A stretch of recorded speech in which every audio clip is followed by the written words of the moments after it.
Lisa and Carla secretly betray one another. Sam seeks payback, Theo deceives others, and Bernie and Aadi grow anxious. Next week, Abby Webster gives in to desire with her brother-in-law, Carl Webster, following weeks of unresolved tension, and it's Kevin Webster's behavior that pushes her over the edge. Meanwhile, Lisa Swain puts her career on the line once more in her pursuit of justice, not realizing that her partner, Carla Connor, is running her own private inquiry. Todd Grimshaw is in a dangerous spot as Theo Silverton's dark side seems to grow stronger each week. Elsewhere, Sam Blakeman retaliates against his scheming relative. Bernie Winter and Aadi Allahan fear their plan might soon be exposed, and what lies ahead for James Bailey remains uncertain. Number 1, Abby Webster starts an affair with Carl Webster.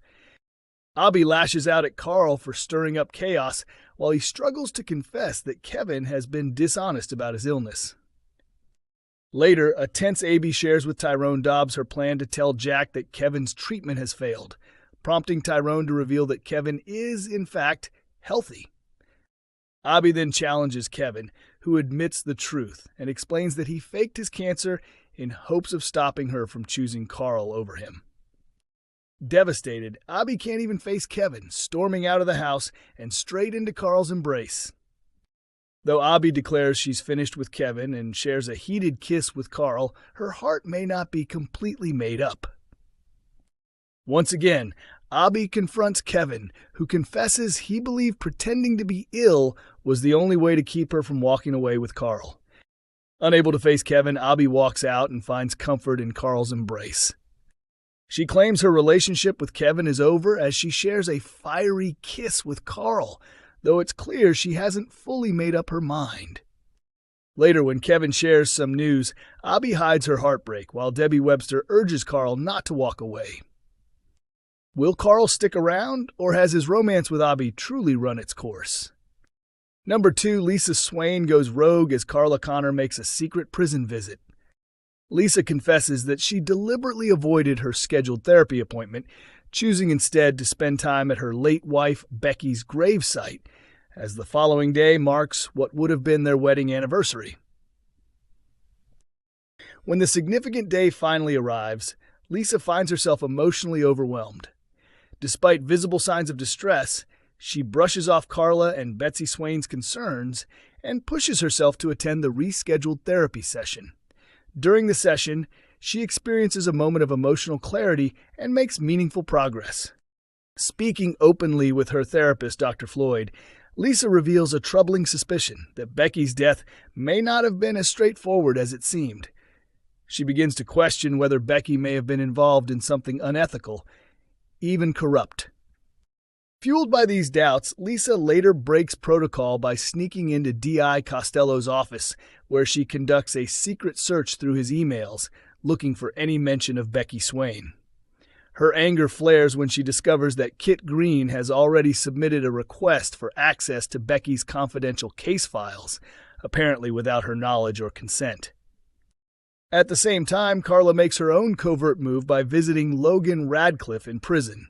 She's hoping to gather incriminating details or hidden truths about Becky's past, but keeps this meeting under wraps. When Lisa later confronts Carla and says she no longer trusts Kit, accusing him of acting behind her back, the tension escalates. But will Carla come clean about her own secret visit to the prison, or will she keep her deception hidden even from Lisa? Theo Silverton turns manipulator after violent attack. Todd and Theo's plans to view a new apartment take an unexpected turn when their car breaks down en route. But the mechanical failure quickly becomes the least of their concerns. Despite his reservations, Todd agrees to attend a restorative justice session with Noah Headley, where tensions rise quickly. Noah's persistent jabs and passive-aggressive remarks wear Todd down, prompting him to leave the meeting abruptly, frustrated and emotionally drained. In his rush to leave, Todd forgets his jacket. When he returns to retrieve it, he overhears a phone conversation that changes everything. Noah is speaking with Danielle Silverton, Theo's estranged wife, and it's clear they are now romantically involved. Later that day, Danielle makes an unannounced appearance at the bistro with her children. Caught between shock and a desire to be honest, Todd breaks the news to Theo. Noah is now dating Danielle. The revelation sparks immediate chaos. Theo's son Miles reacts with anger and tries to take a swing at Todd. In an attempt to shield him, Theo steps in, but in the confusion, he accidentally strikes Miles himself. The incident leaves Theo shaken and full of remorse. In the aftermath, Billy Mayhew gently encourages Todd to act as a mediator and try to ease tensions with Danielle, who has since forbidden Theo from seeing his children. Taking Billy's words to heart, Todd approaches Danielle and pleads for her to reconsider, hoping she might soften her stance for the sake of the kids. But when Theo learns that Todd has been taking advice from Billy, especially on such personal matters, he becomes furious, feeling betrayed and undermined. When Billy later stops by in an attempt to clear the air, Theo answers the door with a frosty demeanor. He lies, claiming Todd is in the shower, attempting to shut down the conversation before it begins. Moments later, Todd walks into the room, unaware of the lie or the icy tension hanging in the air. With secrets unraveling and trust breaking down, where will this emotional spiral take Todd next? And can any of these relationships survive the fallout? Sam Blakeman takes revenge on cousin Lily Platt. Lily and Sam both take part in the after-school Eco Club, and Nick Tilsley and Toya Habib are quietly relieved to see them getting along, especially after their recent clash when Lily locked Sam in a classroom during a frightening incident at school. However, the truce seems short-lived. When Lily proudly presents her eco-awareness poster, Sam dismisses it with a sarcastic remark, insisting she's missing the real issue. He tells her there have been a string of 6 burglaries nearby, and in every case, the intruders bizarrely rearranged the furniture. Later, Lily arrives home alone and is unsettled to find the front door slightly open. Her fear escalates into panic when she enters the living room and sees that the furniture has been mysteriously shifted. She lets out a blood-curdling scream, convinced something terrible has happened. The question on everyone's mind: could this be a cruel prank by Sam, or is there a darker truth behind the eerie pattern? As the week progresses, the pressure takes a toll on Sam. Eventually, he confides in Toya, revealing that he's been suffering from anxiety and frequent panic attacks, possibly triggered by unresolved trauma from past events.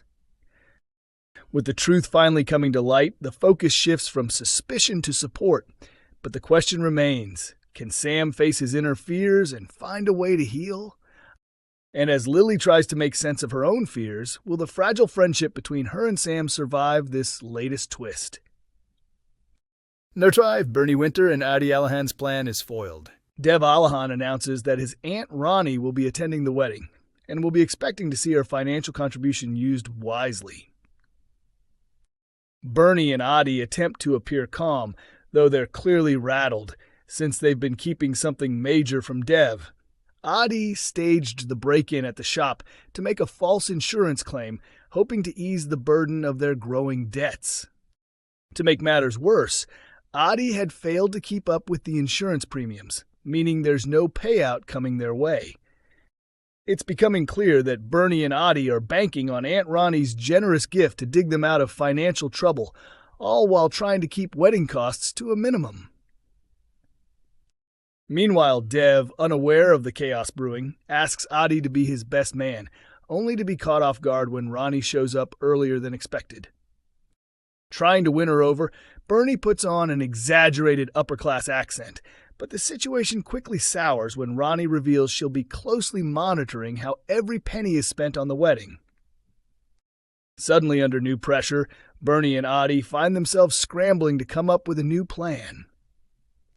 How will they manage to keep their secret while staying in Ronnie's good books? Number 6, will James Bailey exit with baby Lila amid DD clash? The facilitator arrives to lead the meeting regarding the special guardianship order for baby Layla, but James is anxious about whether DD Bailey, who is torn emotionally, will attend. The following morning, Ed Bailey gathers the family to have an open and honest conversation. While caring for Lila, James receives a phone call and confirms that he remains interested in the job opportunity. Is he planning to leave soon, and might Lila come with him? Shortly after, Dee Dee heads off to work, leaving Layla safely in James's capable care. At work, Dee Dee meets a new client named Ollie, the same man with whom she recently shared a playful flirtation. Dee Dee can't hide her smile, but has a decision been made about Layla's future? And will James decide to stay or move on? Coronation Street is broadcast on ITV1 every Monday, Wednesday, and Friday at 8 p.m. and is also available to watch on ITVX.